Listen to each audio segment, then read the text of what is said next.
Hi there, gorgeous, and welcome back to another historically accurate makeup tutorial. This video in particular has been a long time in the making. I've actually had the research prepared since December last year, and I had planned on filming it in January, and many of you know that my dad got sick in January and eventually passed away in March, which is why this video is dedicated to him, because he loved this series. This was his favorite one to watch, and this is the first one that I have done that he will not see in person. So it's been incredibly hard for me to get back into the groove of this series, but I'm going to do it. This video was inspired by you and your requests specifically. In the last video I did in this series, there was an enormous request for Victorian era makeup, but there was also a huge request for a Victorian era prostitute. And for whatever reason, I thought, what a unique contrast to be able to show you the differences between the normal run-of-your-mill societal woman compared with a lady of the evening, somebody who was more than likely an outcast from society. Now, the Victorian era is quite a fascinating time, although not in a woman's favor at all. If you really do the research and you dive in, it becomes quite apparent that this was not a good time for women, and it's pretty sad to read some of the things that I did read. And if you're interested on reading up on this era, I will have below all of the websites that I visited when I was putting together my facts for this video. A lot of them are disturbing, I will just warn you now. And a lot of the things that they did were quite disturbing. During the Victorian age, tuberculosis was rampant, and it wasn't uncommon to know someone who had died from tuberculosis. So as a direct result of that, Victorians became obsessed with death, and looking sickly or dead became very attractive.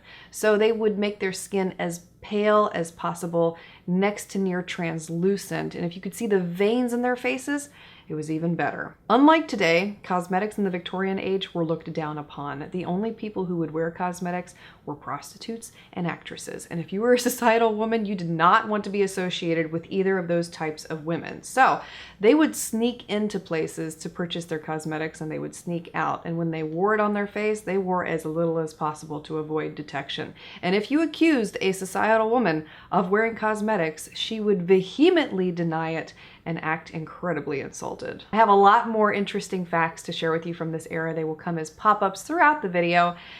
So let me show you the Victorian woman and the Victorian prostitute and the differences between the two.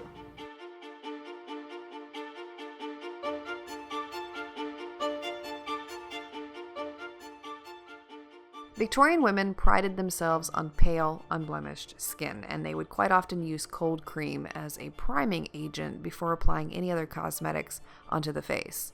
They also used lemon juice. It was a very common medium in cosmetics during this time, and it was used to cleanse and lighten the skin. But we're not going to do that, because we've learned through modern day technology and science that that's not good for the skin. For my foundation in this look, I'm using one from a Korean skincare line, and I love it for this tutorial specifically because it's so lightweight on the skin and it looks like skin after you've applied it. And if you're interested in this product, I'll have it linked for you below. Can't remember the name of it off the top of my head, but I will have it linked. I'm also applying a concealer. This is the Tarte Shape Tape. Now, obviously, Victorian women would not have applied a concealer, but come on, I'm not going to come on here and have everything done and then show you purple under eye circles. I just won't do it. They would also apply a very light dusting of powder on their faces. The complexion of a Victorian woman was not greasy. It was matte in appearance. In the next step, I'm using MakeupGeek's Corrupt eyeshadow. This is a simple matte black shade. You don't need to go out and get anything fancy. Odds are you already have a color like this within your eyeshadow collection somewhere. Societal women would wear black as an eyeliner and keep it very close to the lash line, and that's what I'm doing here. And this intensifies the lashes, making them look thicker and fuller. But again, you want to keep this very simplistic, concealed as much as possible. So think about hiding the fact that you're wearing this on your eyes. A societal woman would also put wax on her lashes and add soot to it to darken them. Obviously, you can use mascara with modern day cosmetics to achieve the same kind of look. I purposefully skipped this step for the societal look and saved it more for the prostitute look, but it is something that you could add to this look. Rouge was very popular. Red was the desired color, so to recreate that here, I'm using ColourPop's Never Been Kissed blush. This gave a woman a healthy and youthful appearance, and they would quite often use beet juice rubbed on the cheeks to achieve this look. They also would sometimes use beet juice on their lips. Again, the application was very light to avoid detection. They did not do anything to their eyebrows. In fact, the eyebrows were kept very well plucked, so we're going to leave those alone. Beeswax was often applied to the lips to give them shine and prevent chapping, but we're not going to be using beeswax here. Instead, we're using a lip balm. This is one from Too Faced. It's their peach lip balm. I absolutely love this stuff, but any lip balm will do. Now, I often get asked about the hair when I do these looks, so I'll give you a quick run through of what I did. I first curled it with a curling wand. I'll have it linked for you below if you're interested in the one I used here. And then I took about 1/2 inch sections of hair and pinned them back individually with bobby pins. And I kept doing this over and over again. And you don't even know how many bobby pins I had in my hair by the time this updo was done. Societal women kept their hair up. It was not commonplace to have your hair down unless you were unmarried or a prostitute. I don't claim to be a hair expert by any means whatsoever. It's not my strong suit. So this is something I threw together rather quickly to go with the look, but there are many tutorials out there on YouTube for Victorian hair if you're looking for something more authentic.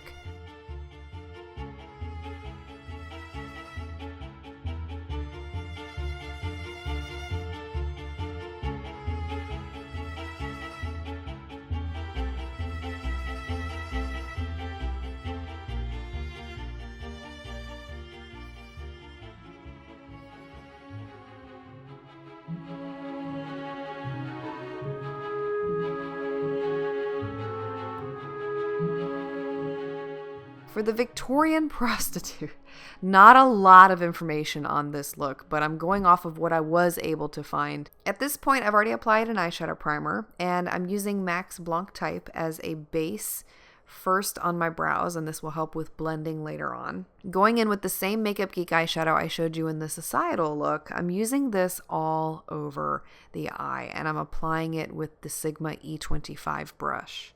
The most common colors in the Victorian age were black or red, and prostitutes were known for either wearing black or red all over their eyes as eyeshadow. I couldn't personally envision wearing red. I mean, you can if you want to. So that's why I chose black. Best advice I can give you for doing a black smoky eye like this is to use a fluffy brush like I'm using here and add a little bit as you go and really blend. A little bit of black eyeshadow at a time goes a long way. It's a lot easier to add than it is to subtract when you're using a really dark color like this. And again, applying an eyeshadow to your brow bone that matches your skin tone helps a lot with blending later on. It creates a smooth surface for the darker eyeshadow to glide onto, and when you go back to blend away the edges, you won't need anything on your brush. You'll use what's existing on the eye already to blend away those lines, and it won't interfere with the color that you've deposited. And I really drew the black out into more of a cat eye shape on the eyes too, so it's extended out into the outer V to give the eyes a more seductive appearance. Then I curled the lashes and applied a mascara. I'm using one here from Rimmel. Like I had mentioned with the societal woman, they would apply wax to their lashes and add soot to really darken them. So it makes sense that a woman of the evening would more than likely really pile this on. So don't be afraid to do the same. And everything is pretty much the same here when it comes to foundation, concealer, and powder, with the exception of the foundation. I did go with a fuller coverage, heavier foundation on the face for this look. It's the NYX Can't Stop, Won't Stop foundation, simply because a lady of the evening would not be afraid of really piling on the makeup and having it being very visible on the skin. So that's why I chose that for this look. using that same red toned blush I used from ColourPop before, but I'm applying it more liberally this time. I want it to be apparent on the skin. You want to see it in this look. We are not hiding this rouge. For the lips, we're going with red. We want to draw all the attention we can to those lips for this look. I'm using NYX's Hot Red Lip Liner and combining that up with Makeup Revolution's Red Carpet Matte Lipstick, which is one of my all-time favorite reds. And like I mentioned for the hair, I couldn't really find anything talking about the hair that a prostitute would have worn during this time, but it makes sense that if societal women wore theirs up, then prostitutes more than likely wore it down.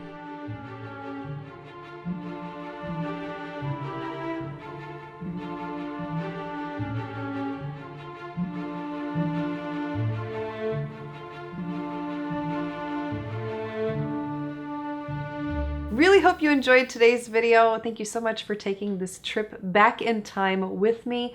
Let me know where you would like our time machine to travel to next. I am open to any and all requests, as you can see by this video. So let me know below. And again, love you, Dad. Really wish you were here.